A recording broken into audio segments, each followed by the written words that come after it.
So maayong gabi sa inyong tanan mga kapablo. So karong gabi yun na akong i-share sa inyo ang tulo ka pamaagi aron mahimong malipay ang atong inahan sa kanunay panabang.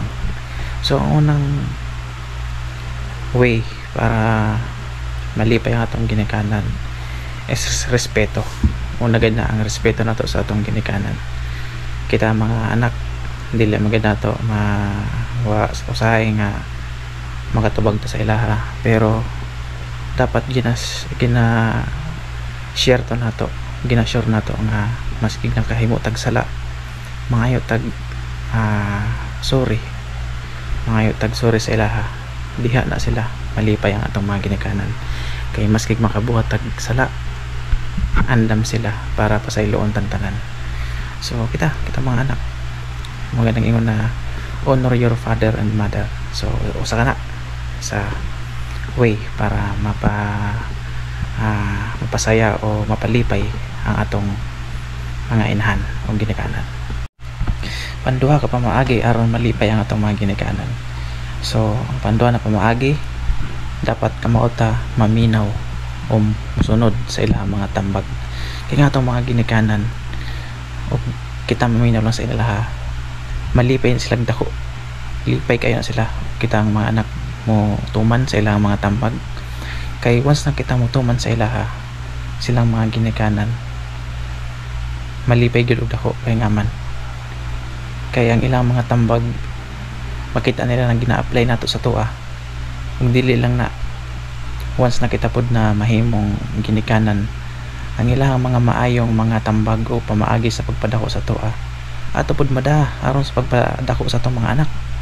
Sumana mo nang panduha nga pamaagi nga malipay ang atong mga ginikanan, ang maminaw ug magsunod sa ilahang mga tambag o advice. So wala mga kapablo, inyo ang tandaan.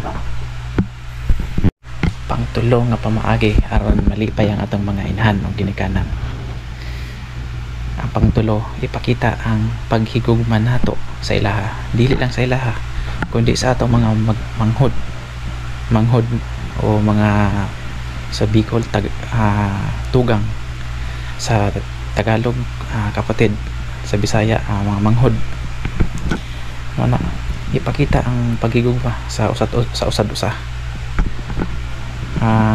Simpleng paghawok sa atong mga ginikanan, paghawok sa agtang, pagkakos sa atong ginikanan, pag-ingon simpleng I love you sa atong inahan o gamahan. Ako bilang anak na lalaki, muhawak magid ko sa akong inahan sa agtang. Kada muhawak ko sa balay, labi mo panaga kay sinadtong nag-eskwela pa ko, college.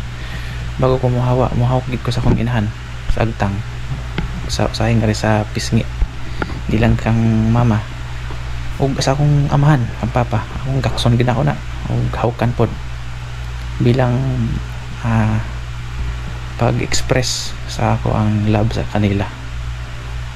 Wala na o dili lang malipay gina kayo ang atong mga ginikanan, ang atong ginahan, o makita nila nga kitang mga anak very close pod sa atong mga manghod.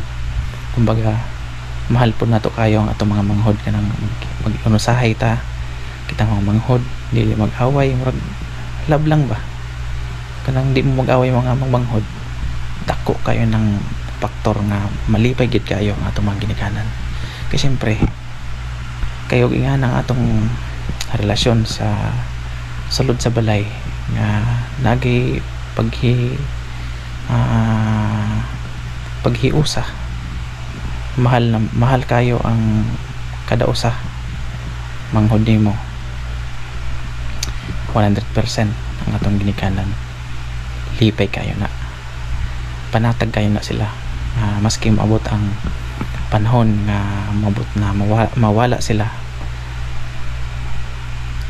sigurado sila nga ibilin man kita mga anak nila, wa siya problema. Kay kita ang mga manghod nag-inusaray ug nagmahalay sa usad usa. So mao na ang tulo ka pamaagi aron malipay ang atong inahan o ginikanan. So wala mga kapablo. So kamo ang mga anak, mga nakapanood aning video ha, ay gid mog bugal-bugal sa inyong mga inahan o amahan, panggaan na ninyo kayog dili sumbagon ko ng liog nyo. Di, joke lang. Honor your father and mother, okay? Nana sa Bible. So muna mga kapablo, that's the wrap. I'm out.